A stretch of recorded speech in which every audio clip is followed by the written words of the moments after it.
Hey folks, it is Craig, Thenaturalmedic, coming at you this week with a intro video to snowshoeing. If you ever wanted to try snowshoeing, this is the video for you. I am out in Lead, South Dakota, in the beautiful Black Hills, in January of 2024, enjoying a nice snowshoe hike out here on the Homestake Trail, located just inside the city limits of Lead. So if you'd like to learn more about snowshoeing, come along. I'll teach you all that I know. Hey folks, welcome to the Thenaturalmedic Adventures. Today, I'm going to do something I've never done before, and that is go snowshoeing. Let's take a look at the equipment. Okay, here's the equipment I'm going to use. I do have a pair of snowshoes that I got off Amazon on a special Christmas deal. The company is called Wildhorn.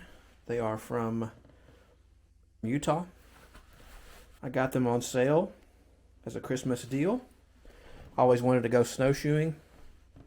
I'll put a link to these down in the description below so you can see those for yourself if you want to pick a pair up or just learn more about them. That's an affiliate link. It doesn't cost you anything extra, but helps support the channel. I just got these Columbia Bugaboo 3, I believe, and they are insulated tall winter boots, and they'll fit right into these snowshoes. Now I'm going to post a nice article in the description that shows you some more ins and outs of snowshoe selection from REI that you'll be able to read along in the description if you want more information about how I selected these. These are the Delano XZ 28s, so that means they're 28 inches long. This particular company sells these in two different lengths, 22 inches and 28 inches. Because I'm 6'2" and I currently weigh over 200 pounds, plus pack weight, that was the right size for me to get the larger size. Just looking at, this is a deal that they have.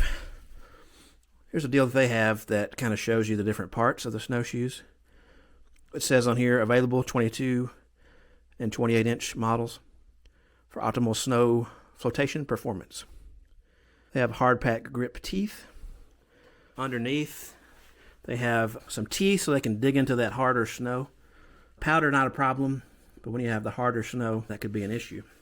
The next thing to look at is these quick release. So it's hard to operate. I'm filming with one hand. But basically, you slip your boot in here, pretty much take almost any size of boot. It goes in there, you can cinch it down with that, and then it has a little cinch strap on the back. Pretty cool. This whole thing lifts up so you can dig in if you need to go up a slope. It does have a lifter on the back so you can keep your foot up a little higher. That way you can go up hills.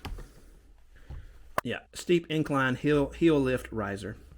I think these are more than adequate for my first time snowshoeing. These appear to be pretty good.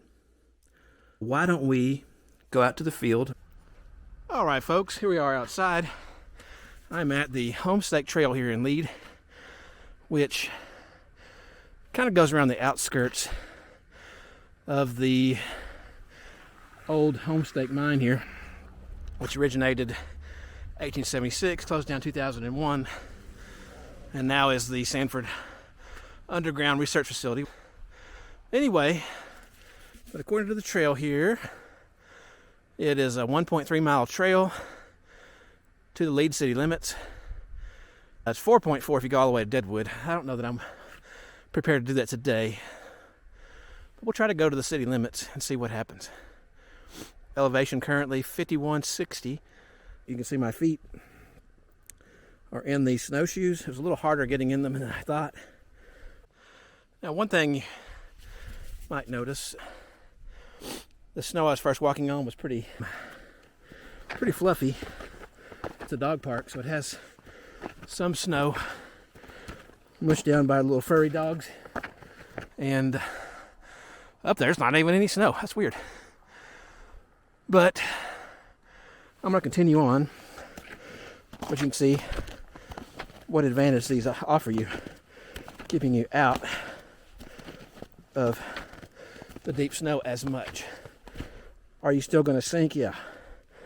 But you won't sink as much, and your not expending so much energy in order to get to where you need to go. I'm a little ways into the trail, but you can really see the open cut really well. The Home State Gold Mine, which operated here in Lead from 1876 to 2001, dug this, and it's 1.5 mile wide, 1.5 mile wide, 1 mile long, 1,000 feet deep, rim to bottom, and the bottom of it exists near the 800-foot level of the Home State Mine. They removed 1.2 million ounces of gold. That is just crazy to me. Supposedly the richest gold mine for sure in the United States. I'm not sure about the world, but United States for sure. Hey, if you're liking this video, make sure to give me the old thumbs up to show that you approve. It's the best way you can contribute to me reaching more people in YouTube land. Thanks. Let's talk about gear again. We'll work our way up from the bottom. You definitely want to dress appropriately for the conditions.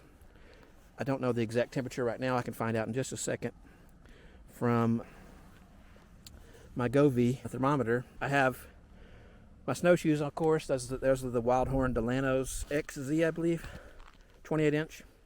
Got Bugaboo 3 Columbia boots on, tall winter boots. These pants I have on are insulated pants, and in case I had to sit down in the snow or fell or something like that, I wanted to wear these because they are insulated. I usually use these for ski pants, but they're pretty good outdoor winter pants as well from Arctix. I'll definitely link all this stuff below so you can check it out.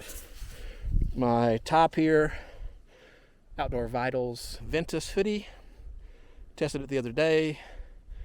Works great for outdoor conditions. It's down to about 30 degrees or so. I just have a little layer underneath it, it's just a starter wicking layer. I am sweating a little bit, but this thing's venting pretty well.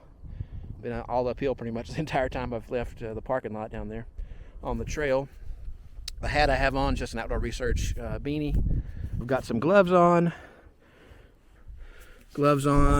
Heat Factory. It's a wool fingerless mitten, but it has a part that comes over so you can, if you get cold, you can put your hands in there. That way I have the dexterity, and it also has Thinsulate in there for extra warmth. I have a Shemagh on right here, keep my neck warm. The poles, you don't really have to have poles. Use these for hiking. These are just regular Ozark Trail, so they're Walmart aluminum poles. They do come with a snow basket, which I have not ever put on them until recently when I hiked my last hike in the snow. They're not very expensive, and they have served me well. I have put hundreds of miles on this particular set of poles. Anyway, let's go on down the trail here and see what else we can find.